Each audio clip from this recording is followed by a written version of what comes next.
할렐루야. 42편에 이어지는 시편이죠. 42편에도 이 내 영혼아 네가 어찌하여 낙심하며 내 속에서 불안해하는가, 이런 말씀이 나오고 그 억울함을 하나님께 소망을 두라 그래요. 여러분, 먼저는 낙심하지 마라, 불안해하지 마라 이야기를 합니다. 그것을 하나님은 받으시고 그 다음에 소망을 두고 하나님께 희망을 두고 그렇게 믿음으로 나아갈 때 하나님이 도와주시는 거예요. 도움은 그렇게 온다는 것을 꼭 믿으시기를 바랍니다. 하나님은 공평한 재판관이며 인자하신 그런 변호인이에요. 그래서 시인은 첫 마디가 나를 판단하소서 그렇게 이야기합니다. 경건치 못한 무리, 간사하고 불의한 사람들과의 송사의 공평한 판결을 내려주시기를 호소하고 그의 편에서 변호해 주시기를 간구하고 있습니다. 하나님의 인생의 생각과 행위를 낱낱이 살펴보시기에 그분의 판단은 한치도 틀리지 않습니다. 그러기에 억울한 일을 변호하시고 공평한 판결로 무고한 일을 건져주시는 것이죠. 그렇기 때문에 여러분들이 나를 판단하소서 하고 주님 앞에 내 자신을 드리면서 그러면서 우리가 나가야 돼요. 나를 판단한다고 할 때에는 자기가 다 맞다 생각하면 안 돼요. 하나님 앞에서 내가 배워가며 한 걸음 한 걸음 주님과 함께 나가야 할 것이 있다는 것을 인정하고 그래야 돼요. 꼭 중요한 건요, 남군과 북군이 같이 예수님 잘 믿으면서 이렇게 싸웠던 거예요. 남군과 북군이 이념이 달랐던 거예요. 그래서 거기에서 정말로 하나님의 뜻이 무엇일까를 이렇게 결국은 북군의 뜻이 맞았단 말이잖아요. 그리고 그걸 가지고 판단해 달라고 하는 거예요. 하나님 앞에서. 교회에서 싸우는 게 대부분이 이렇게 보면 된다 안 된다, 뭐 맞다 안 맞다 이걸 가지고 싸우는 거예요. 네? 그런데 우리가 나를 판단하소서 해놓고 막 싸우고 있으면 되겠어요? 그런 어떤 판단이 있어야 되는데 이 싸움은 하나님이 원하시는 것이 아니다 하는 판단이 있어야 되는데 이렇게 해야 맞다 하고 이렇게 투쟁심이나 이런 것들이 있을 때에는 다른 이야기가 안 들린다는 거예요. 그래서 문제가 된다 하는 겁니다. 그래서 하나님께서 어떤 판결과 어떤 상황과 환경에 이르든지 주님 앞에, 그래서 여러분 하나님께서 우리에게 만들어 주신 기본 어떤 그러한 것들이 있다 하는 거예요. 그래서 질서라는 게 있네. 질서라는. 내가 할 수 있는 것에 더 이상의 것을 가지고 내가 책임을 지려고 하고 그걸 가지고 비판하고 비난하고 그러면 안 돼. 내가 늘 이걸 가지고 이야기할 때는 담임 목사, 부목사 뭐 이렇게 그런 걸 가지고 이야기를 하는데 한번 생각을 해보세요. 내가 생각하는 것 이상의 것을 가지고 판단을 하면 안 돼요. 그건 참 오지랖도 그런 오지랖이 없어요. 내가 어느 날 깨달은 거예요. 큰형님이 뭐 이렇게 하거나 이렇게 하면 다 큰형님이 잘한다는 게 아니에요. 큰형님은 큰형님 나름대로의 그 뭔가가 있기 때문에 하나님이 그렇게 쓰신다는 거예요. 그건 하나님이 큰형님에게 맡기신 교회고 큰형님께 이렇게 맡기신 사명이고 무언가인 거예요. 나는 내 할 일만 하면 된다는, 내 할 일. 나는 정신제일교회 하나님이 맡겨놨으면 정신제일교회 신경 쓰면 되지 좋은 교회가 이러니 어떠니, 나 웃기는 일이더라고. 그런데 내가 그러고 있더라고. 우리 형님은 이런 걸 잘하고 이런 걸 못한다고 내가 판단하고 있더라 이 말이야. 그건 그 교회 일이에요. 질서라는 건 그런 거예요. 다른 게 아니에요. 우리는 생각보다 다른 사람이나 어떤 일들 이런 것에 대해 가지고 이렇게 내가 뭐 나와라, 뭐 감 나와라, 배 나와라 하듯이 내가 그럴 게 없는데 그럴 일이 굉장히 그런 일들이 너무 많아요. 이건 굉장히 진짜 웃기는 일이에요. 하나님 말씀 들을 때 하나님 앞에서 나를 판단해 달라고 할 때는 내 자신을 먼저 알아야 돼. 항상. 그러면요 이야기할 게 없어요. 이야기할 게 없어요. 네. 제가 그래서 부교육자를 잘했다고 내가 늘 이야기하잖아요. 그런 이야기를 여러분들에게 하잖아요. 그러니까 또 그래 이야기하면 목사님 자랑한다고 이렇게 하는데 설명하려고 하는 이야기인데 우리 교회는 뭐 그런 사람들이 없어요. 그렇게 생각하지는 않는데 항상 그런 거예요. 자기 위치. 내가 교회에서 이렇게 만약에 이제 권사의 위치, 안수 집사의 위치, 장로의 위치 이렇게 하면 내 위치에서 내가 할 수 있는 걸 찾아야 돼요. 하나님 앞에서. 그래서 다른 사람은 저 사람 왜 저것도 못하죠? 그거 신경 쓸 거 없어요. 내 위치에서 내가 정말로 내 직분에 맞게 기도하고 있고 내가 하나님 앞에서 이렇게 나아가고 있고 하는가 그것만 살펴보면 돼요. 그러면 하나님과 나와의 1:1 관계가 되는 거거든요. 하나님은 우리 각자에게 1:1로 오셨어요. 1:1로. 그렇기 때문에 그런 마음으로 주님 앞에 이렇게 주님과 동행하고 내 자신의 어떤 그런 것들을 통해서 하나님 앞에 이렇게 나아갈 수 있을까? 늘 이렇게 있는 것이 우리가 뭔가 하면 내 의견이 하나님 앞에 굉장히 많이 들어가요. 하나님 이건 이렇고 이건 이렇고 이런데 뭐 의견이 들어가도 됩니다만은 이런데 하나님 이렇게 저는 원합니다. 그러나 내 원대로 마옵시고 아버지 원대로 하옵소서 하고 주님 앞에 반드시 드릴 수 있어야 돼. 그게 믿음입니다. 그게 믿음. 주님 앞에 하나님은 틀리지 않습니다. 공평하게 재판해 주시고 하나님은 분명히 선하게 우리를 인도해 주셔요. 그래서 2절 말씀을 이렇게 보면 주는 나의 힘이 되신 하나님이시거늘 그렇게 이야기합니다. 그러면서 어찌하여 나를 버리셨나이까 하면서 원수의 억압으로 슬픔의 날을 보내고 있던 그 시인이 하나님을 향해 탄식을 하는 거예요. 나의 하나님이시면 어찌하여 이런 고난이 닥치는 건지 이해할 수가 없는 거예요. 그래서 다시 어찌하여 하나님께 버림받은 것인지 따져 묻습니다. 불온하고 불경건한 태도처럼 보이지만 그것은 그만큼 하나님을 믿고 의지하기에 지금의 상황을 받아들이기 힘든 그런 모양입니다. 연약한 인생은 누구나 고난과 의심의 당금질을 거친 후에야 비로소 단단한 믿음에 이룰 수 있다는 것을 알아야 돼요. 우리는 힘겨운 고난의 시간이 주님을 붙들고 씨름하는 그런 고뇌의 시간이 될 때 우리 하나님과 완전한 신뢰의 관계로 나아갈 줄로 믿습니다. 여러분 정말로 제가 이렇게 여러분께 늘 이렇게 이야기하는 게 그거예요. 그 사람은 이렇게 알게 모르게 이게 스트레스가 있나 봐요. 여러분들도 아마도 각자들에게 좀 스트레스들이 있을 거예요. 아마 그 코로나 스트레스가 분명히 있을 거예요.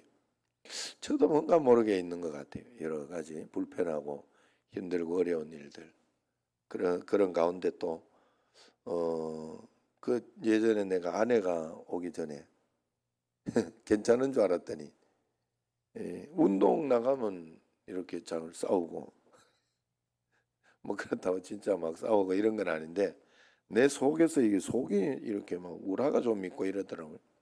그 지금 가면 굉장히 얼굴이 풀렸다고 환하다고 이렇게 예정이도 얼굴 보기 좋다고 그렇게 이야기를 하더라고요. 그 정도 또 풀린 거예요. 그런데도 아직도 사실은 이 코로나나 예배나 이런 거에 대한 스트레스가 있는데 그게 뭐 풀리고 막 이런 거 이렇다고 좋다고 생각하면 안 된다 하는 거예요. 저는 지금 생각하기에 이 포스트 코로나라잖아요. 코로나 이후 이게 지나고 나서 이제 백신이 다 들어서 내년 연말이나 이런 데는 그렇게 좋아지면 내년 연말에 또 걱정되는 게 아이 목사님 나는 우리는 멀고 뭐 그렇고 한데 그냥 낮에 갔다가 그냥 그렇게 하고 그래 예배 드리고 그렇게 하면 좋겠어요 하고 이게 당연하고 쉬워질까 봐 걱정이 돼요. 이 시기에 여러분 우리가 전심으로 이 집사님 한번 내년에 보겠어요.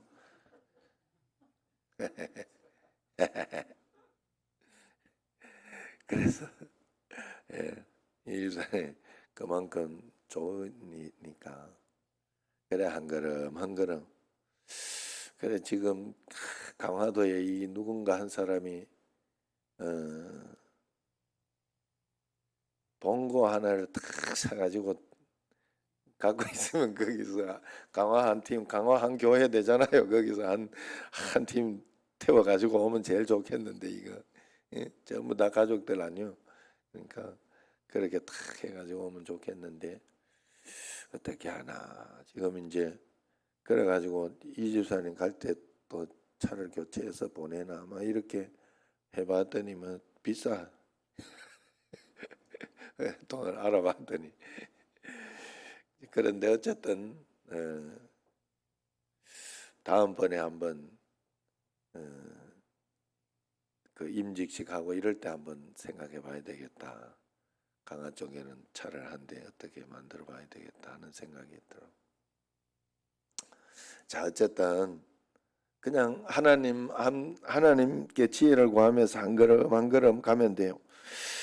고난의 시간, 이때는 우리가 하나님께 더 신뢰하고 하나님을 의지하고 따라가는 그런 시간이에요. 그 시간을 꼭 가져야 돼요. 우리는 하나님 앞에서 그 시간이 없으면 내가 다 맞는 게 될 수도 있고 우리가 다른 이야기를 듣지 않을 수가 있어요. 그 사실은 고난을 통해 가지고 굉장히 하나님 앞에 듣는 이야기가 굉장히 그때 그 듣는 걸 우습게 여기면 안 됩니다. 지금도 하나님이 우리의 신앙을 진짜를 만들고 단단하게 만드는 게 아닐까 하는 그런 생각이 저는 듭니다. 그래서 여러분들에게 그냥 이렇게 그냥 쉽게 이렇게 예배드리거나 이런 것을 권유하지 않는 이유가 거기에 있습니다. 이럴 때 우리의 신앙은 더 단단해져야 하지 않느냐. 다시 말해서 내가 저녁이나 이렇게 모임이나 이런 것을 못 오면 낮에라도 올 수 있잖아요. 물론 직장 다니려면 직장 다니고 갔다 오면서 올 수도 있어요. 내가 마음만 있으면 해요, 사람은. 그래서 그 양심에 내가 1시간씩 하나님 앞에 예배드리고 기도할 수 있다면 그것이 오히려 평상시보다는 더 믿음을 단단하게 만드는 기회나 계기가 되잖아요. 그게 오히려. 그래야 되는데 참 그게 잘 안 돼요. 잘 안 돼. 이게 인간이 연약해서 그렇습니다. 그러나 우리는 꼭 하나님 앞에 그 중심은 가지고 있어야 된다. 중심은. 이 중심이 여러분 꼭 있어야 됩니다. 그래서 그런 마음으로 그래 여러분들도 꼭 이렇게 영상으로 드리는 분들이나 이런 분들도 오해를 하지 말고 이 현장에서 이렇게 들으면 오해가 안 되는데 영상으로 들은 분들이 꼭 그런 이야기를 해주더라고요. 그 약점이 뭔가 하면 영상으로 들으면 이게 자꾸 목사님 자꾸 신앙 없다고 그래나 막 이렇게 하면서 오해가 된다 해요. 그런 건 아니에요. 절대로 그런 건 아니에요. 늘 여러분 말씀드리듯이 여기에서 제가 자불지 좀 말하고 주무시지 말라고 이러면서 이야기를 해도 제 마음은 뭐가 있다 그랬어요. 늘 요즘은 이렇게 마스크로 막아 놓으니까 더 이렇게 눈만 살짝 감으면 되니까 답답해서 그런지 그런데 제 마음은 항상 뭐가 있다 그랬어요. 그래도 여기 와서 잡으는 게 낫고 또 그러면 집에서 드린다 하면 집에서라도 드리는 게 나은 거예요. 드리는 게 나고 또 집에서 그럼 드리다가 어떤 분은 맨날 잡은다 하는 분도 있어요. 저한테 그 소리를 하는 분도 있는데 그래도 노력하는 잡을고 틀어가지고 자다가 다시 그래가지고 아침에 갈 때 다시 또 틀어 듣기도 하고 한다고 하더라고요.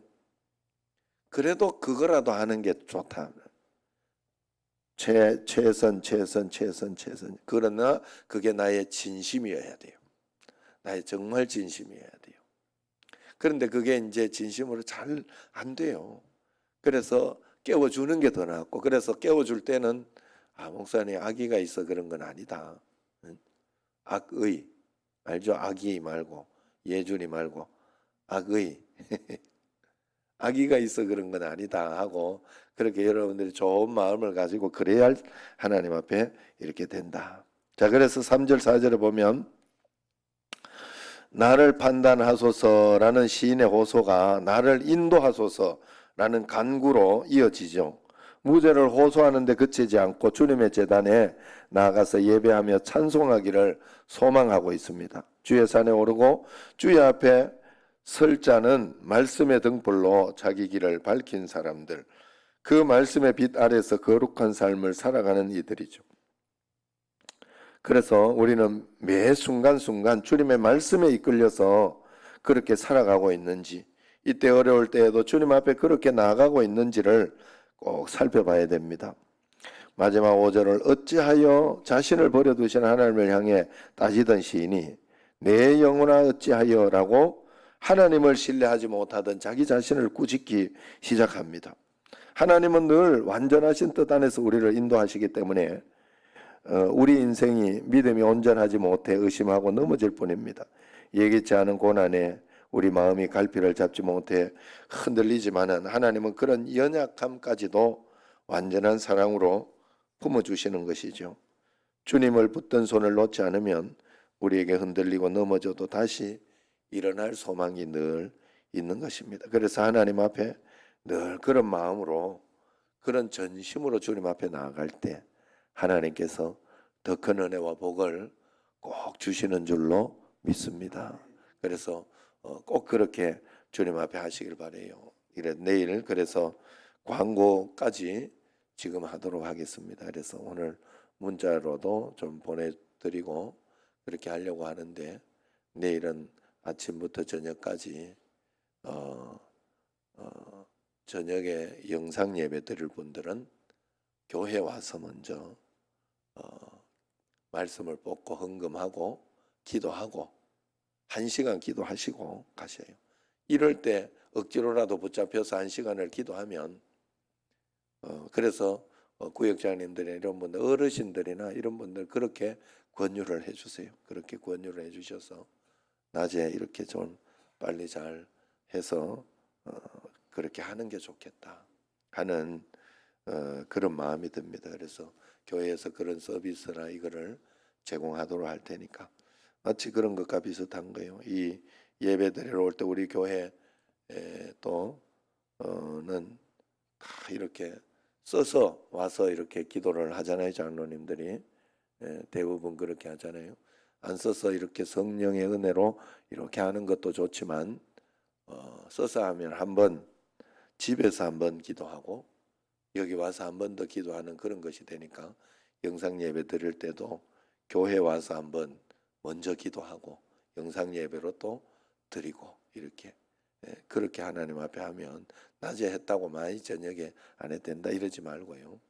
그렇게 해서 하나님 앞에 드린다면 한 해가 더 소중하고 귀중할 수 있으니까 여러분들이 꼭 그렇게 해주시기를 바랍니다. 자, 우리 합심해서 한번 기도하도록 합시다. 오늘은 성전 건축 비전기도, 성전 건축 비전기도로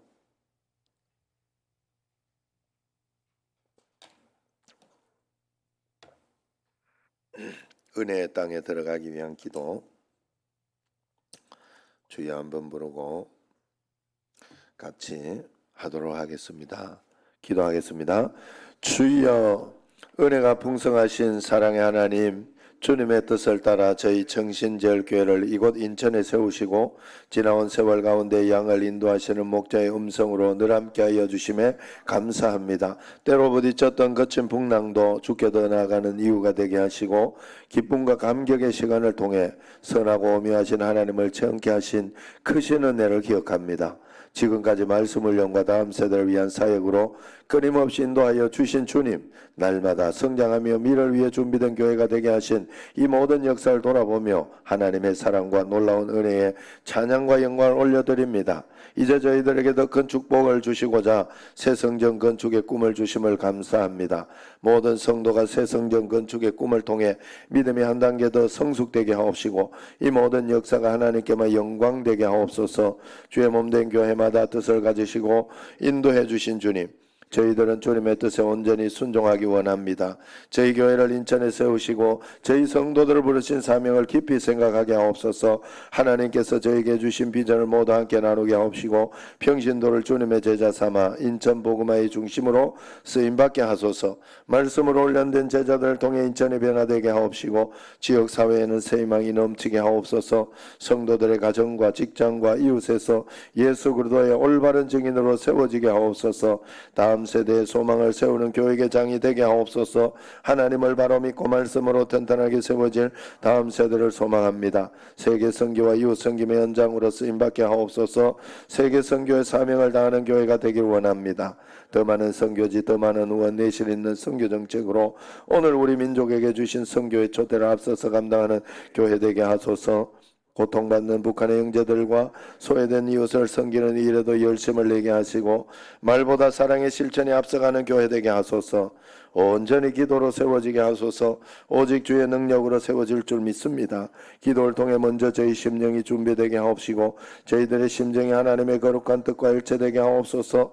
다쳤던 심령들이 기도를 통해 열려지게 하옵시고 새 성전이 하나님의 능력을 믿고 간절히 기도하는 성도들의 응답이 되게 하옵소서. 모두가 기쁨을 함께 나누며 서로의 연약함과 부족함을 채워주는 공동체가 되게 하옵소서. 분열의 악한 영이 틈타지 않게 하시고 주의 영이 있는 곳에는 하나 되는 역사 있다셨사오니 저희들에게 일치단결된 마음을 주옵소서. 온전한 기쁨의 헌신을 하게 하소서. 헌신을 받으시기 합당하신 주님, 저희가 온 힘을 다해 쓰임받기 원합니다. 헌신을 결단할 모든 성도들의 사업과 직장과 가정에 한없는 축복으로 채워주옵소서. 한 사람 한 사람이 자원하는 심령으로 하게 하시고 하나님의 귀한 은혜의 감사 응답이 넘치게 하옵소서. 이때를 위해 예배하신 하나님의 헌신된 사람들이 많이 일어나게 하옵시고 하나님의 오배의 기적을 체험케 하옵소서. 은혜로우신 하나님의 아버지, 청신제일교대 하나님의 뜻은 오직 영혼군에 있는 줄 믿습니다. 지어지는 모든 공간에 넘치는 인천 시민의 10분의 1을 주옵소서. 모든 직업 다인 은사가 주를 위해 드려지게 하옵시고 일터마다 훈련받고 파송된 성도를 위해 예수님의 사랑이 퍼지게 하옵소서. 인천과 이 나라가 저희 가운데 일하시는 성령의 능력으로 새로워지게 하옵소서. 사랑의 하나님, 저희 청신제일교회 부어주신 하나님의 지극히 크신 사랑을 찬양합니다. 이제 우리의 영혼을 위해 우선에 부어질 축복을 위해 세워지는 주의 거룩한 기적과 은혜의 새 땅을 바라봅니다. 저희들의 헌신의 한 점의 아쉬움도 남지 않게 하옵시고 오직 눈물의 기도와 일치된 심령으로 주의 역사를 이루게 하옵소서. 모든 영광은 오직 주께 몰려드리옵나이다. 주님의 거룩한 이름이 온 땅에 가득하게 하옵소서. 예수 그리스도 이름으로 기도드립니다. 아멘. 이를 행하시는 여호와, 그것을 지어 성취하는 여호와, 그의 이름을 여호와라 하는 이가 이와 같이 이르시도다. 너는 내게 부르짖으라. 내가 네게 응답하겠고 네가 알지 못하는 크고 은밀한 일을 내게 보이리라. 청신제일교회가 세계 열방 앞에서 나의 기쁜 이름이 될 것이며 찬송과 영광이 될 것이요 그들은 내가 이 백성에 베푼 모든 복을 들을 것이요 내가 이 성읍에 베푼 모든 복과 모든 평안으로 말미암아 두려워하여 떨리라. 내 눈을 들어 사방을 보라. 그들이 다 모여 내게로 오느니라. 나 여호와가 이르노라. 내가 나의 삶으로 맹세하노니 네가 반드시 그 모든 무리를 장식처럼 몸에 차며 그것을 뛰기를 신부처럼 할 것이라. 내가 곧 그들을 나의 성산으로 인도하여 기도하는 내 집에서 그들의 번제와 이승을 나의 제단에서 기꺼이 받게 되리니 이는 내 집은 만민이 기도하는 집이라 할 걸음이 될 것임이라. 여호와께서는 그 모든 행위에 의로우시며 그 모든 일에 은혜로우시도다. 아멘. 기도하겠습니다.